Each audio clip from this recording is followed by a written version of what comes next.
Você no seu cantinho aí. Ontem eu tava ali naquele cantinho, mas tava dançando só. 2 passos pra lá, 2 passos pra cá. Ei!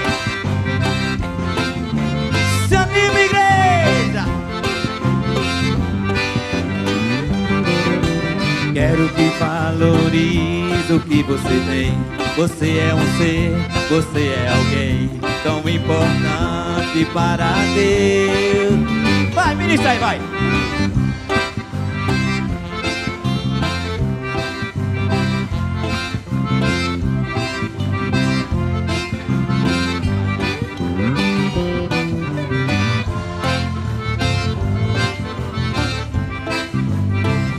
Eu venho falar. Diz aí, vai. Ele está até no gemido inexprimível, inexprimível. Daí você pode então perceber que pra ele há algo importante em você. Por isso levante e cante, exalta ao Senhor. Você tem um valor, o Espírito Santo se move em você. Você tem um valor, o Espírito Santo se move em você. Você tem um valor, o Espírito Santo se move em você. Você tem um valor, o Espírito Santo se move em você. Quero que valorize o que você tem. Você é um ser, você é alguém tão importante para Deus. Nada de ficar sofrendo angústia e dor, esse seu complexo inferior, dizendo às vezes que não é ninguém. Eu venho falar o valor que você tem. Eu venho falar o valor que você tem. Ele está em você, o Espírito Santo se move em você, até no gemido inexprimível, inexprimível. Daí você pode então perceber que pra ele há algo importante em você. Por isso levante e cante, exalta ao Senhor. Você tem um valor, o Espírito Santo se move em você. Você tem um valor, o Espírito Santo se move em você. Você tem um valor, o Espírito Santo se move em você. Você tem um valor, o Espírito Santo se move em você. Agora baixa com todo, vai. Quero que valorize a igreja, vai.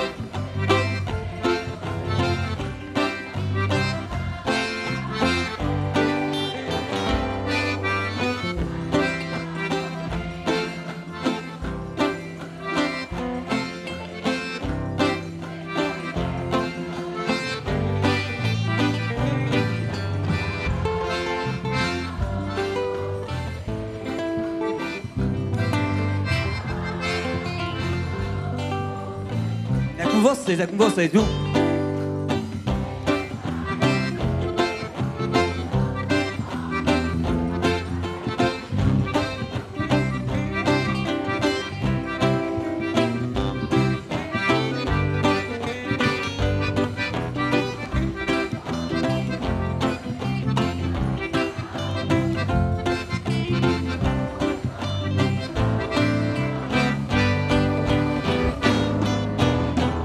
O Espírito Santo se move em você. O Espírito Santo se move em você. Você tem um valor, o Espírito Santo se move em você. Você tem um valor. Simbora, sanfoneiro!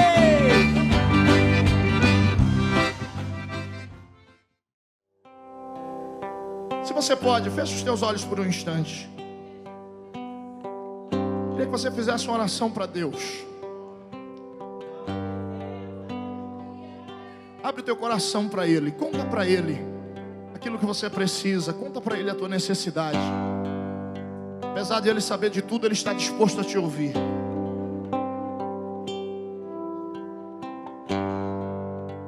Eu não conheço você, não conheço seu coração, não sei o que você está passando, não sei como você chegou aqui nessa noite. Talvez amargurado, angustiado, aflito, ansioso, apreensivo. Mas apesar de tudo, você decidiu estar aqui. Porque independentemente das circunstâncias, você entende que foi criado para adorar a Deus, foi criado para a glória de Deus. Quando todos os meus medos já não cabem mais em mim, quando o céu está de bronze e parece que é o fim, quando o vento está revolto e o mar não quer se acalmar, quando as horas do relógio se demoram a passar, canta. Muitas vezes não consigo os teus planos compreender, mas prefiro confiar sem entender. Diga para ele: eu creio. Independente das circunstâncias, acima da lógica, mesmo que pareça impossível. Oh, aleluia. Eu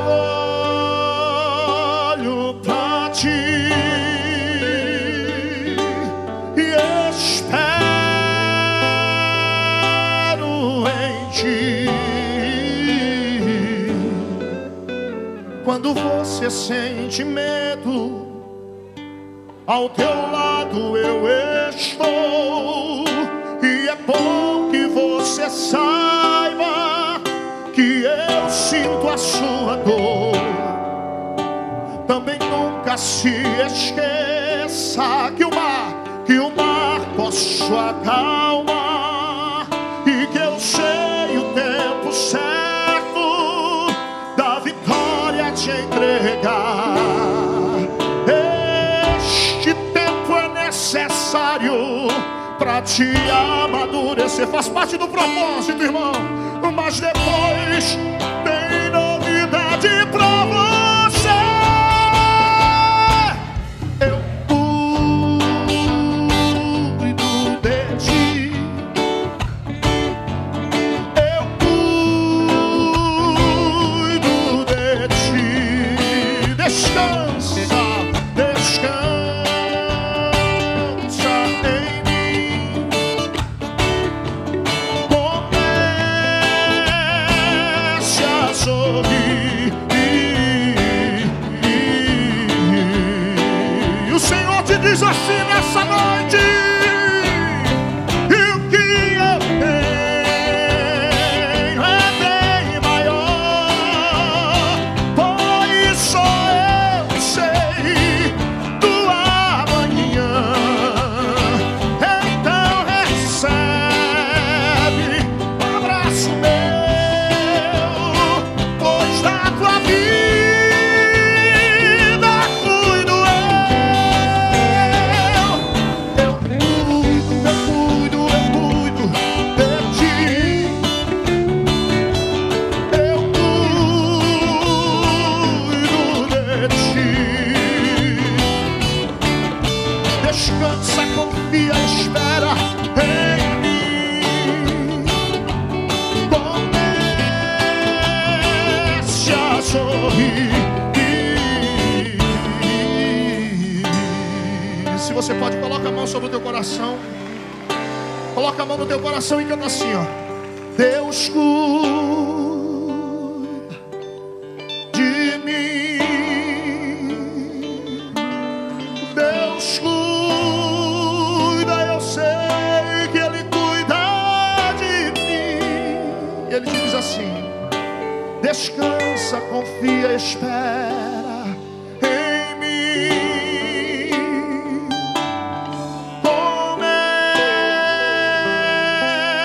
Comece a sorrir.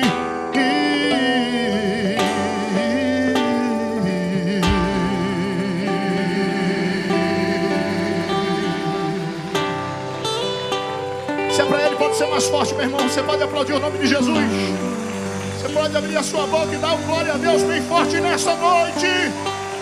Aleluia, aleluia, aleluia. Glória a Deus. Deus se faz presente nesse lugar. Podemos sentir a sua presença em nosso meio. Durante alguns louvores eu fiquei observando o ministério Sinais de Amor e vi Deus visitando os nossos irmãos que se emocionavam e choravam na presença do Senhor. Eles não estão ouvindo o que nós estamos ouvindo, mas eles estão sentindo o que nós estamos sentindo. Deus se faz presente nesse lugar e Ele usa de todos os meios para alcançar o teu coração. Eu vi irmãos emocionados, chorando, irmãos surdos nossos, que não conseguiram ficar em pé, mas sentaram, enxugaram as suas lágrimas. Eu ficava, meu Deus, como é isso? E a Bíblia diz que por toda a terra se faz ouvir a sua voz, não há sons, mas mesmo assim, Ele faz ouvir a sua voz. E Deus bradou no coração dos irmãos. Há um culto ainda nesse mês, um dos nossos irmãos do ministério de Sinais de Amor ouviu durante uma canção, ouviu literalmente, audivelmente, e começou a louvar a Deus. Como Deus se faz presente nesse lugar. Quantos creem na presença de Deus? Vamos aplaudir ao Senhor. Glória a Deus. Glória a Deus. Glória a Deus nas alturas. Bem amados, chegou o momento da meditação da palavra e eu gostaria de convidá-lo a reverenciar o Deus da palavra, não somente a palavra de Deus, porque o nosso culto não é um culto à letra, não é um culto à palavra, é um culto a Deus da palavra. Amém? Portanto, esteja atento a algumas verdades que serão pronunciadas e para a glória de Deus serão pronunciadas. Que maravilha, Micael, essa parceria, ela é boa, viu? Ela produz resultado. Micael vai estar fazendo um solo aí, enquanto nós estaremos ministrando. Sabe, queridos, que bom ter Emerson Augusto conosco. Ontem à noite foi uma bênção, hoje pela manhã foi tremendo, inexplicável o que aconteceu aqui. Em dado momento a igreja estava toda ajoelhada e uma presença tão forte, tão intensa em nossas vidas. Louvado seja Deus, é por sua vida que deixa ser como instrumento.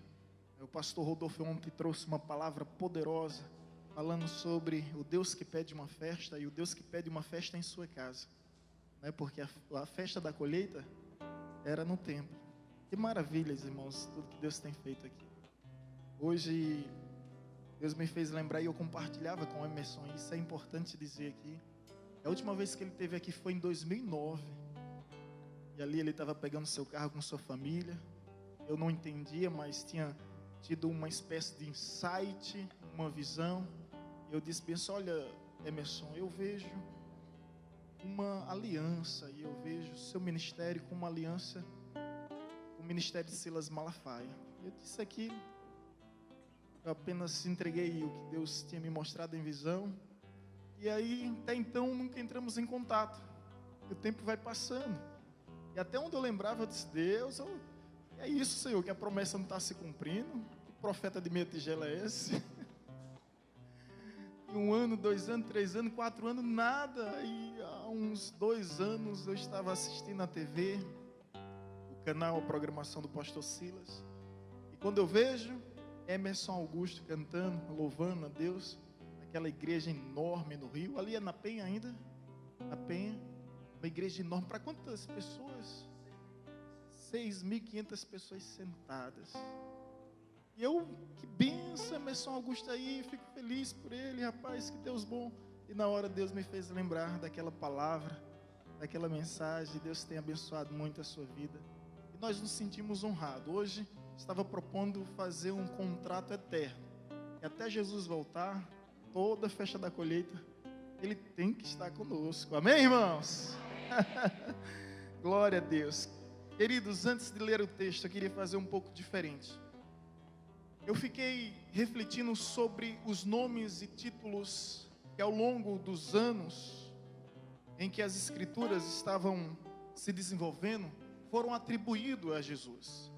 Nomes que expressam a sua essência, títulos que revelam o seu caráter, e esses nomes e títulos refletem de fato a sua natureza divina e humana.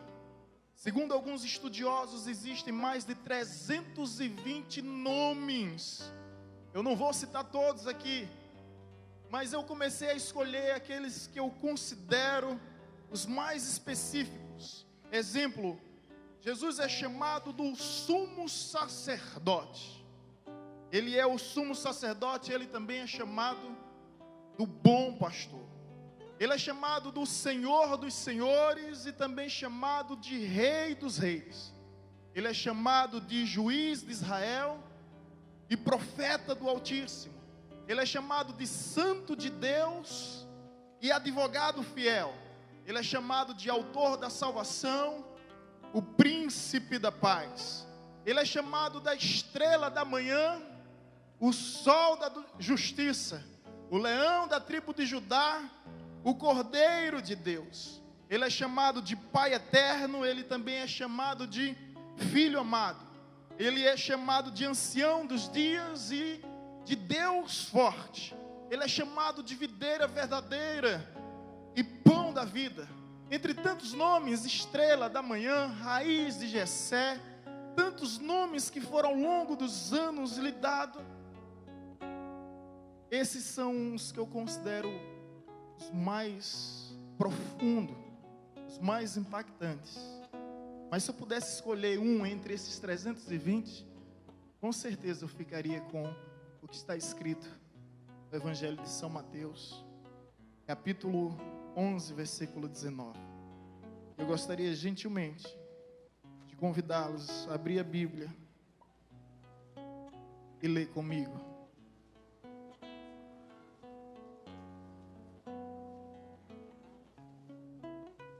Evangelho de Mateus, capítulo 11, versículo 19.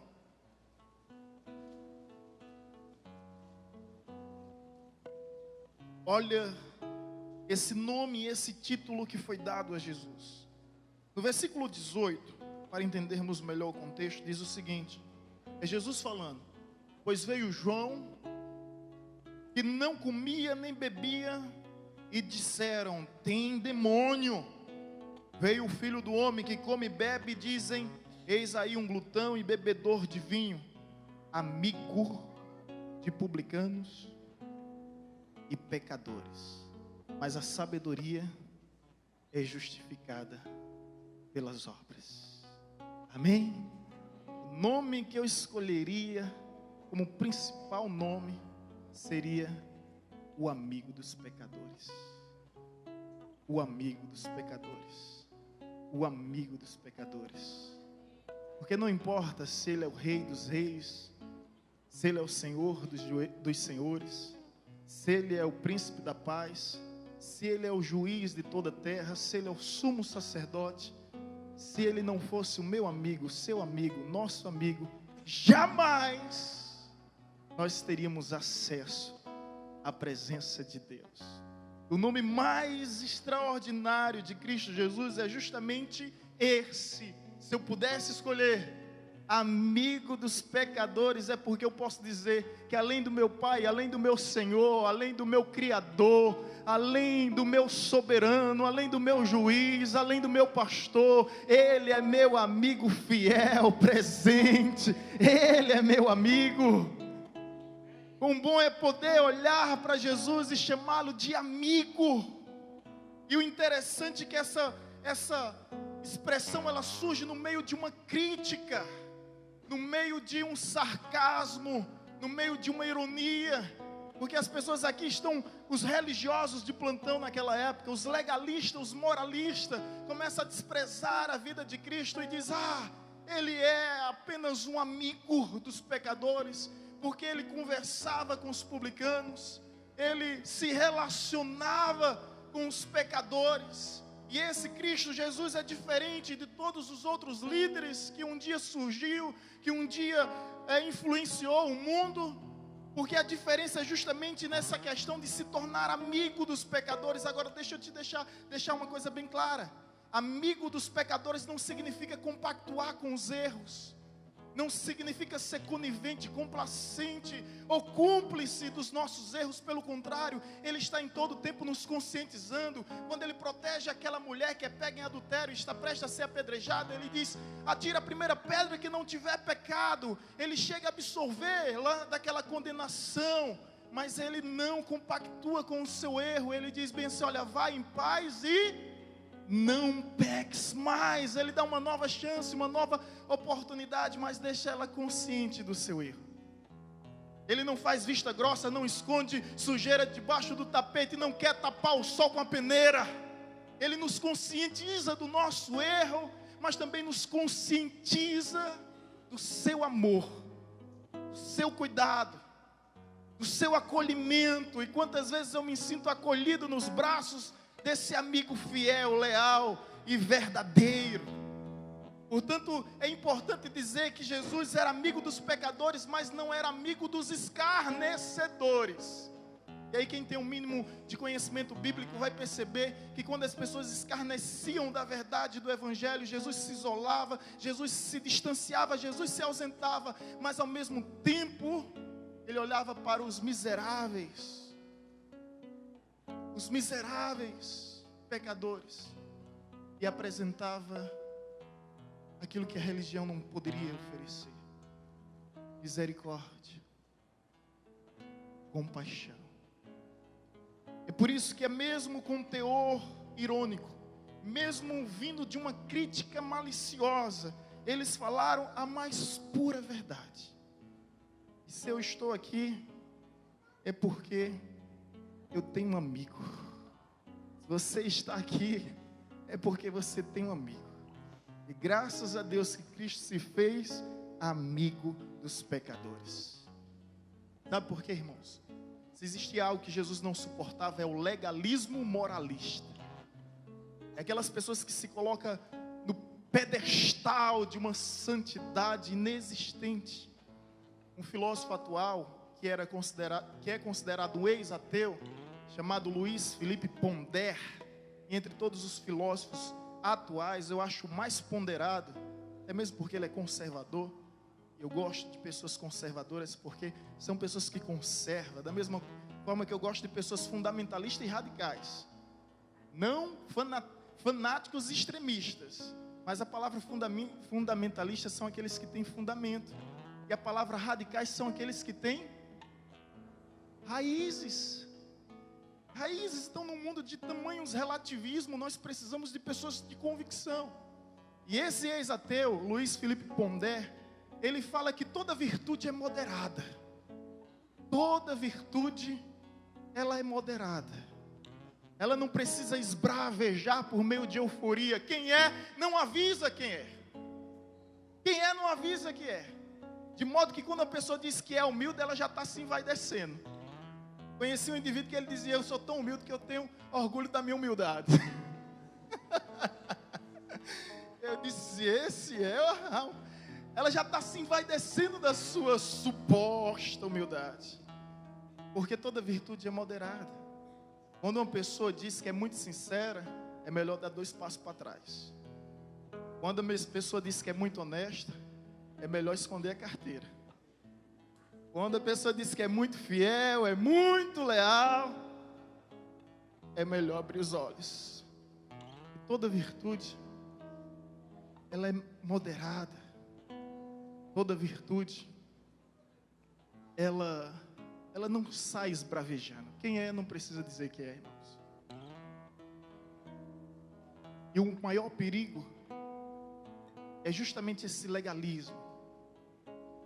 Durante a trajetória cristã, eu já me deparei com pessoas que queriam ser mais santa que o Espírito Santo.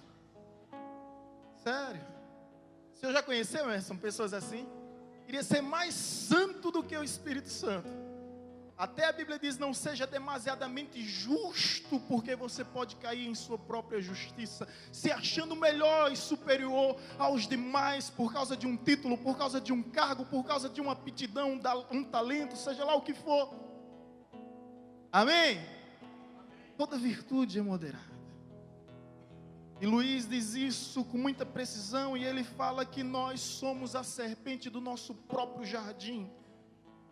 Nós somos a serpente do nosso próprio jardim, irmãos.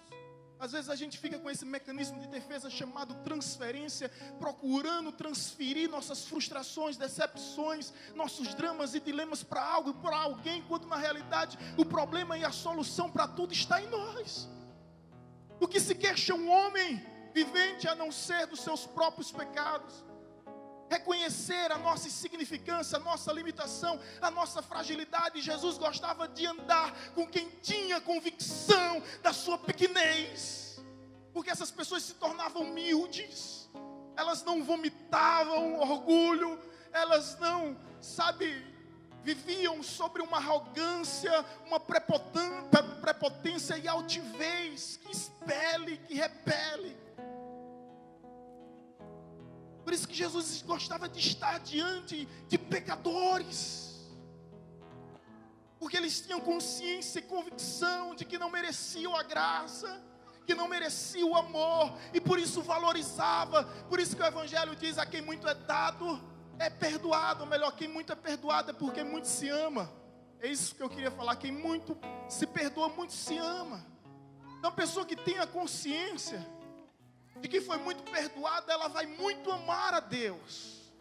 E é por isso que aqui e acolá a gente encontra pessoas que viviam no crime, que viviam no tráfico, que viviam na prostituição, que viviam na bebedice, mas quando se converte, elas utilizavam tudo aquilo que era de mal para o bem, e agora elas começam a servir a Deus com a mesma intensidade, com o mesmo fervor, com o mesmo ardor. Elas começam a glorificar o nome do Senhor por causa da convicção de que não eram dignas da graça de Deus, não eram dignas do amor de Deus.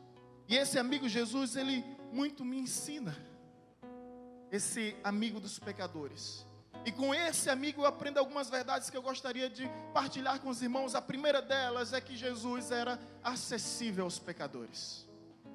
Ei, ouça isso: Jesus era acessível.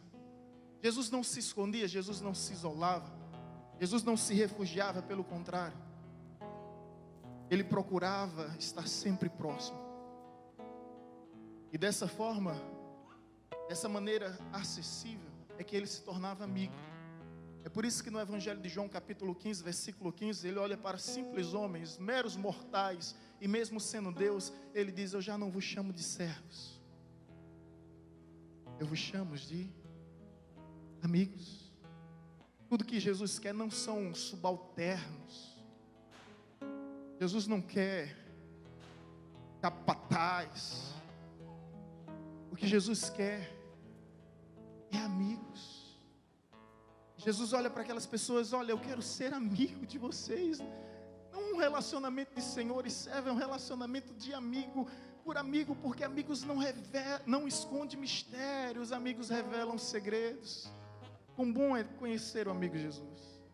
É Deus querendo ser amigo de pecadores, e por que não dizer meu amigo? Sabe, gente, vamos aqui nos despir dessas indumentárias,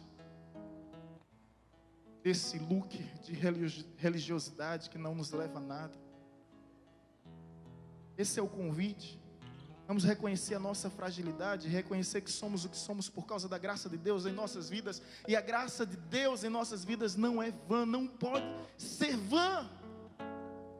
Deixa eu te dizer uma coisa: não se escandalize, mas se você se escandalizar comigo, desde já eu te perdoo.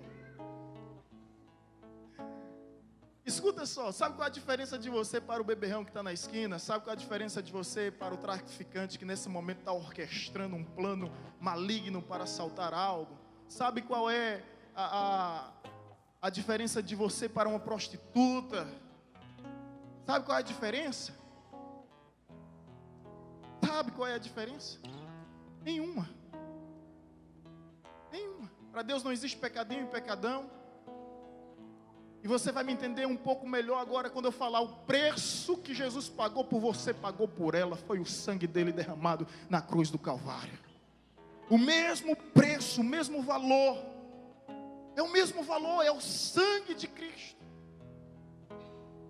A diferença, sim, que agora nós somos filhos a quem o Pai olha com prazer.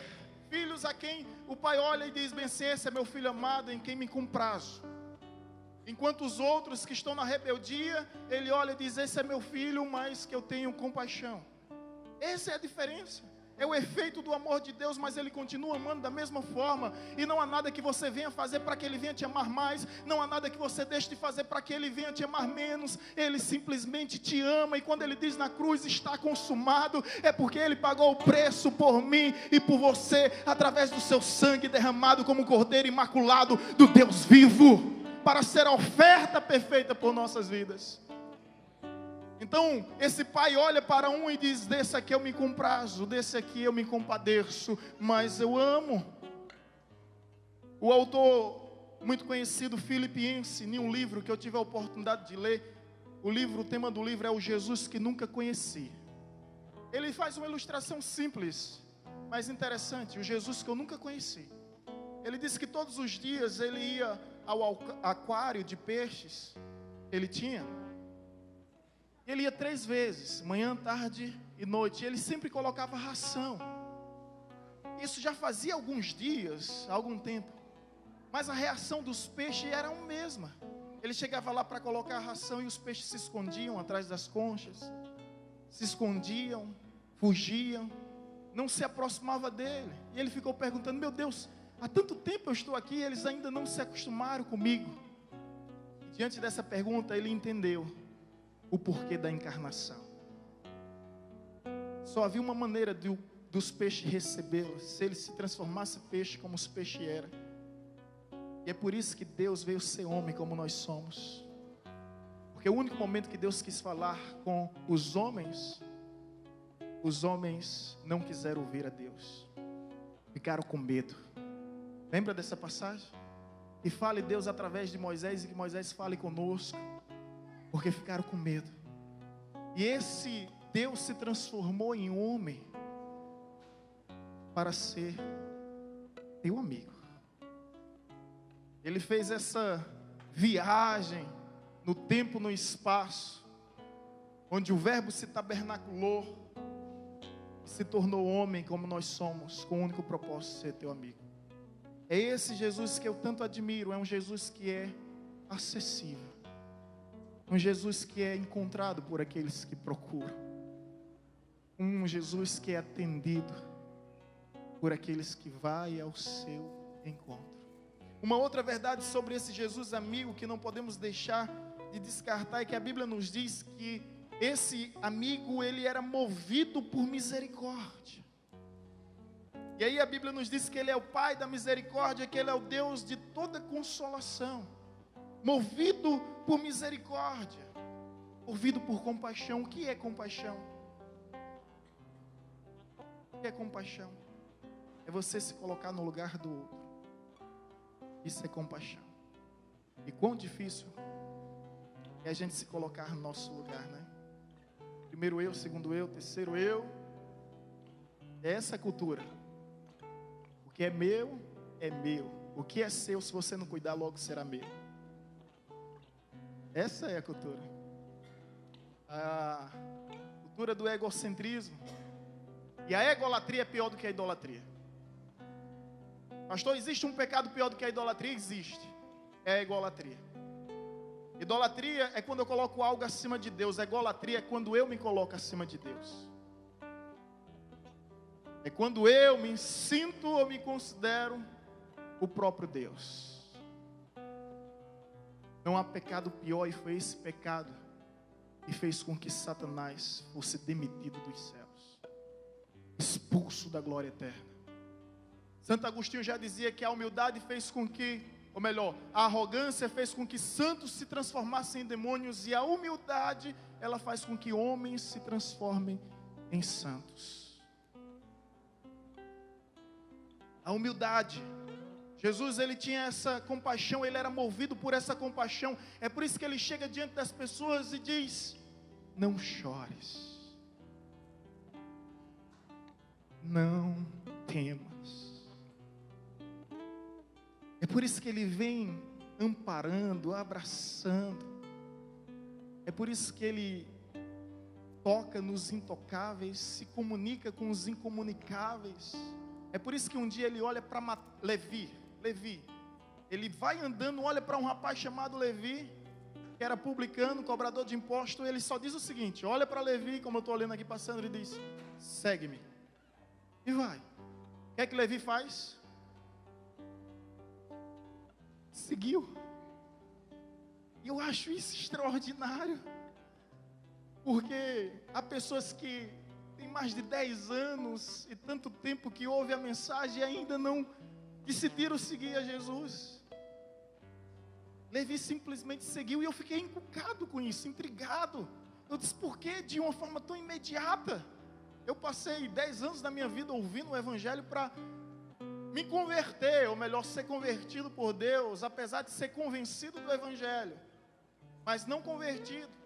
Eu fiquei: como isso é possível? Como isso aconteceu? Que mistério foi esse?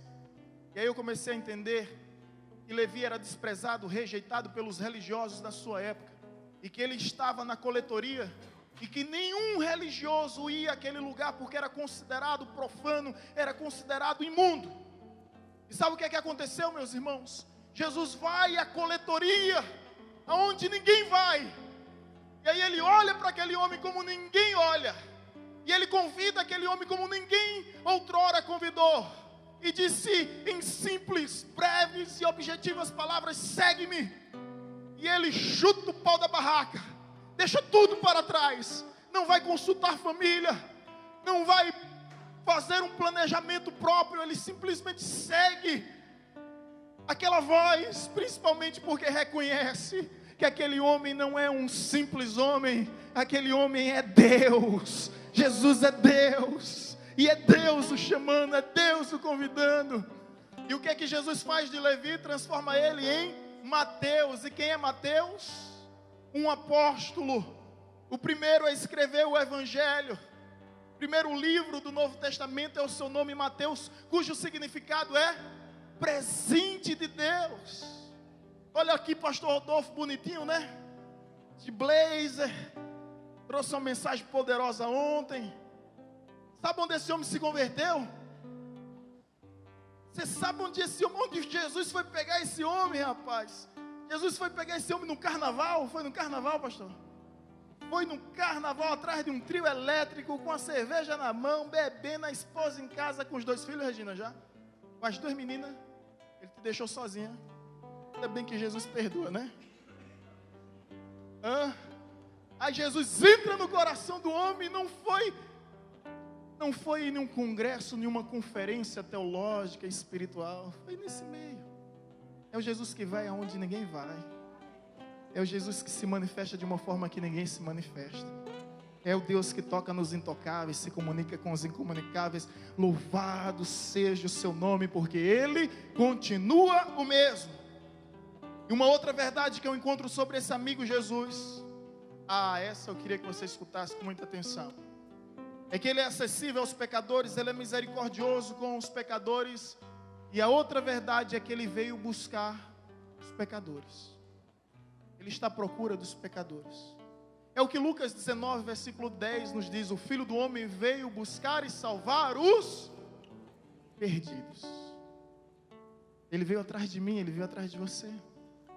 E nós que reconhecemos que precisamos dEle. Os sãos não precisam de médico, e sim os doentes.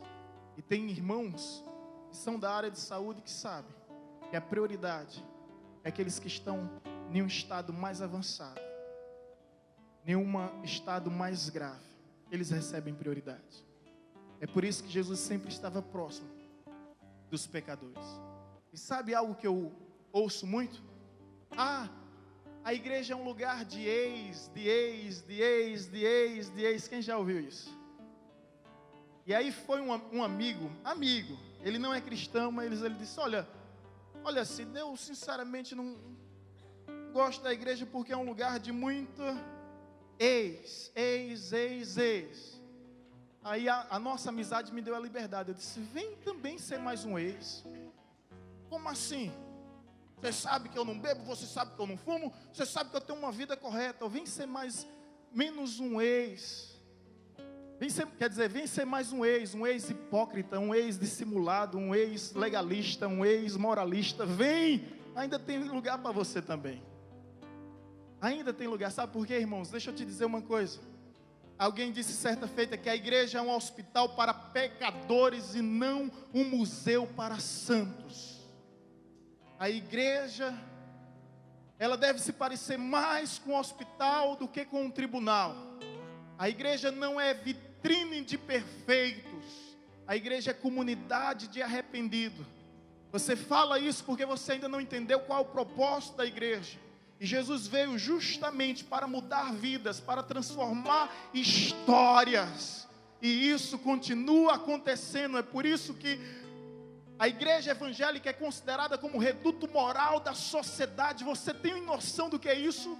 Sociólogos, antropólogos, agnósticos, céticos chegaram a reconhecer que a igreja é o reduto moral da sociedade, porque é o único lugar que transforma realmente vidas, e é o único lugar onde o tráfico permite que um traficante venha deixar essa vida, se tornar ex-traficante. Você sabia disso?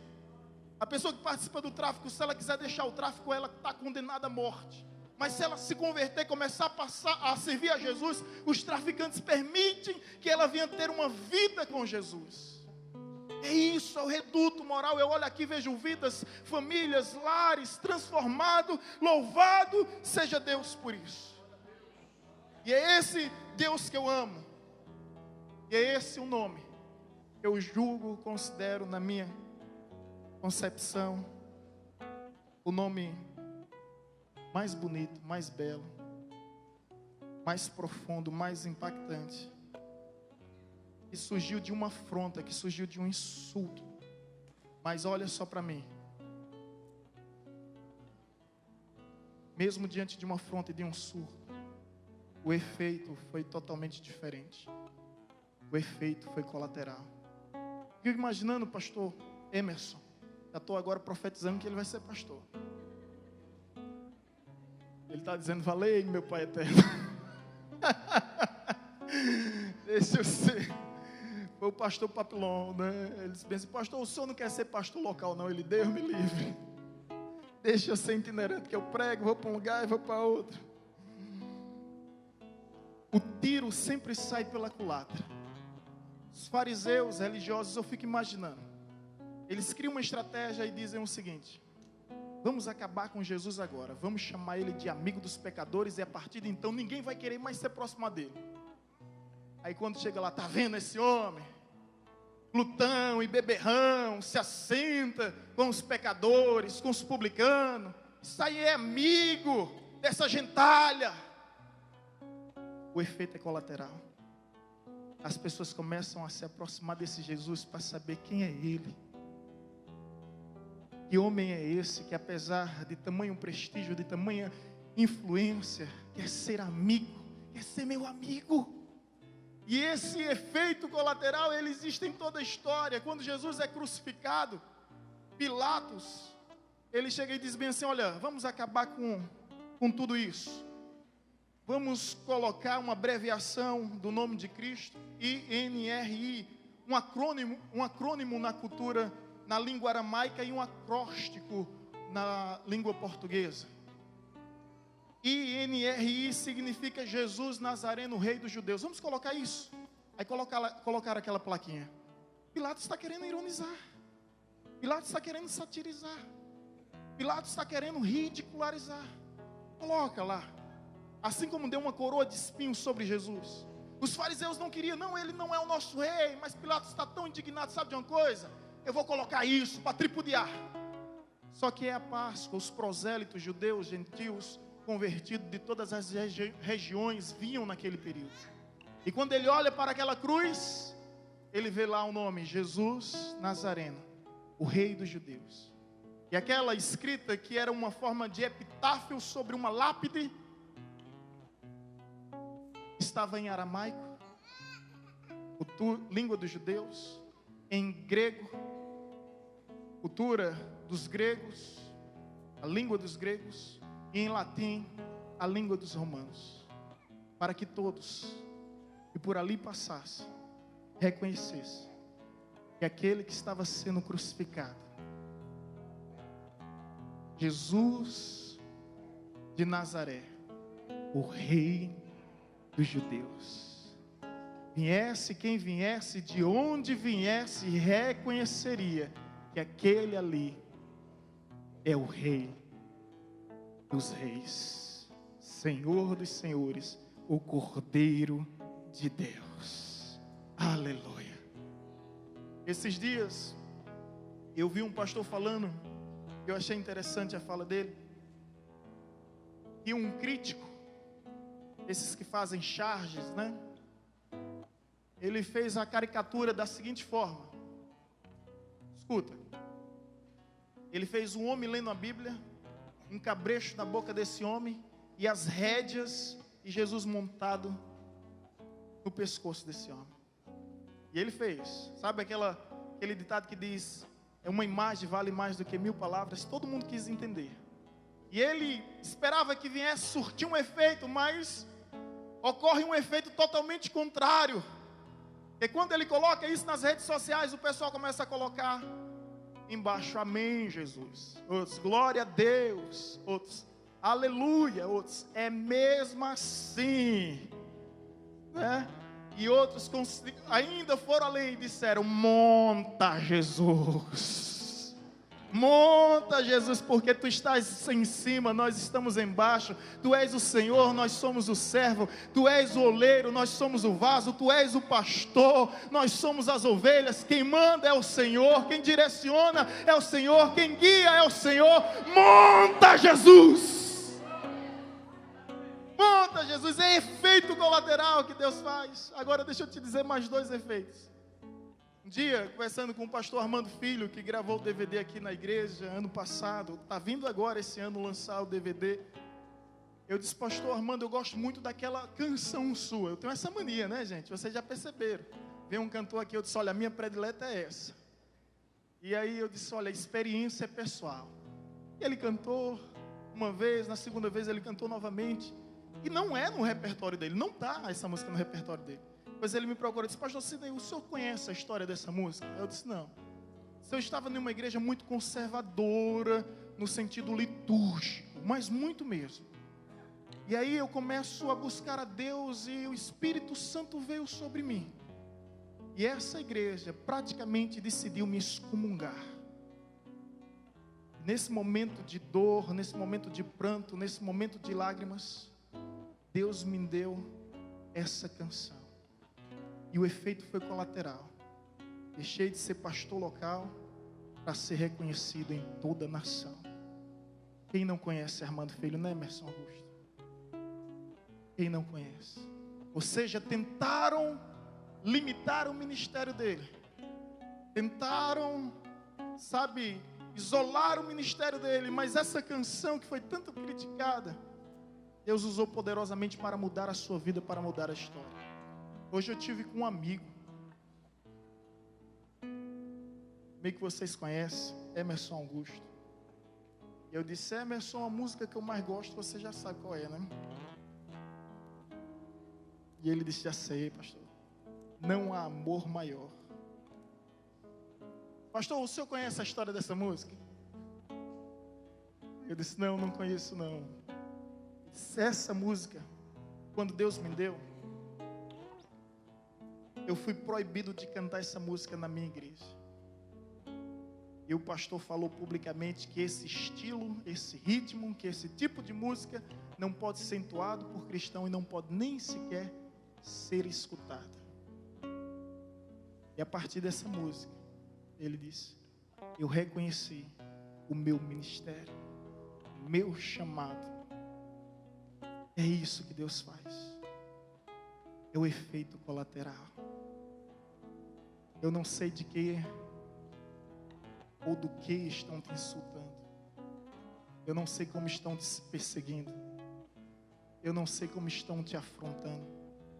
Eu não sei quais são os escarnecedores que têm se levantado contra ti, para tentar te limitar, para tentar te ofuscar. Eu não sei quem está tripudiando a sua vida, mas de uma coisa eu tenho certeza: o amigo Jesus está nesse lugar. Ele é meu amigo, Ele é teu amigo. Ele não te abandona, Ele não te desampara. Ele está contigo, e toda maldição que lançares sobre a tua vida, Ele há de transformar em bênção. Estão pensando que vão te deter, mas na verdade vão te promover. Os amigos nos fazem um bem, mas os inimigos, mesmo sem querer, eles nos promovem. O que seria de Davi se não fosse Golias? O que seria de Elias se não fosse Acabe? Seria de você se não fosse, sabe, esses perseguidores se levantam contra a sua vida, mas é nesse momento que você reconhece que você tem um amigo fiel, um amigo verdadeiro. Sim, Ele é amigo dos pecadores, e é por isso que nós estamos aqui. Agora eu quero convidar o meu amigo Emerson Augusto para cantar essa canção. Ele me contou hoje a história dessa canção. Não foi assim? Foi desse mesmo jeito. Ok, vamos em nome de Jesus louvar ao Senhor. Presta atenção na letra dessa canção, querido. O Senhor contou, vinha para cá. O Senhor contou o porquê dessa música, né? E eu não contei o porquê eu gosto dessa música, né? Ei, gente, eu estava no seminário prestes a desistir, nunca escondi minhas fraquezas, e para vergonha de Satanás eu conto os meus testemunhos. Eu cheguei a arrumar as malas 7 vezes, pensar em vir embora, eu não sei quantas, mas uma das vezes as malas já estavam prontas. E um amigo em comum que nós temos, chamado Dreyson, ele colocou essa canção no som, e diante dessa canção, meus irmãos, eu me prostrei diante de Deus, me curvei diante de Deus, e nele encontrei força através de uma convicção, a convicção do seu amor, e é o seu amor que nos move. Somos movidos pelo amor de Deus.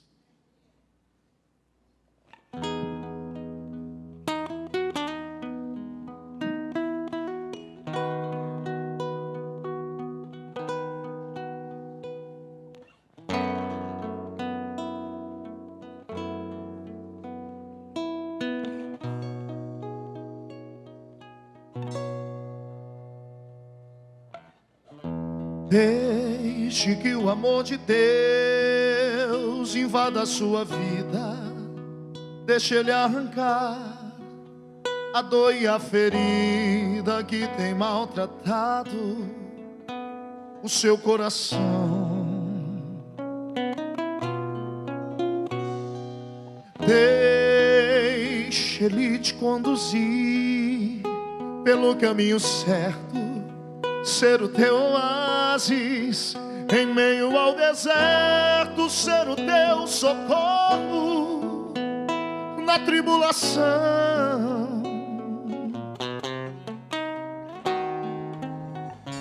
Deixa Ele iluminar o teu pensamento e aliviar o teu sofrimento, mudar o teu caminho, a tua direção.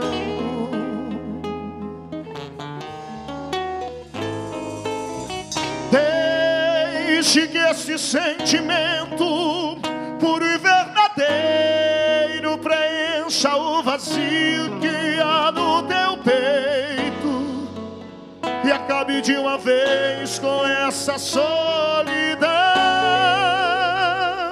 Pagodezinho. Não há amor igual ao que existe em Deus. Não dá pra definir, não dá pra comparar. É mais do que prazer, é mais do que paixão. Amor que veio pra ficar. Não há amor igual ao que existe em Deus. Não dá pra definir, não dá dá pra comparar.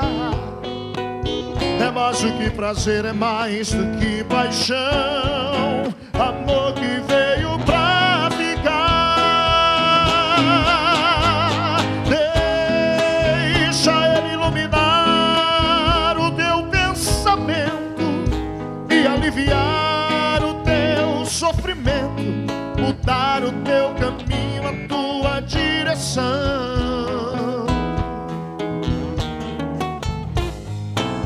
Deixe que esse sentimento puro e verdadeiro preencha o vazio que há no teu peito e acabe de uma vez com essa solidão. Não há amor igual que existe em Deus. Não dá pra definir, não dá pra comparar. É mais do que prazer, é mais do que paixão. Amor que veio pra ficar. Não há amor igual que existe em Deus. Não dá pra definir, não dá pra comparar. É mais do que prazer, é mais do que paixão.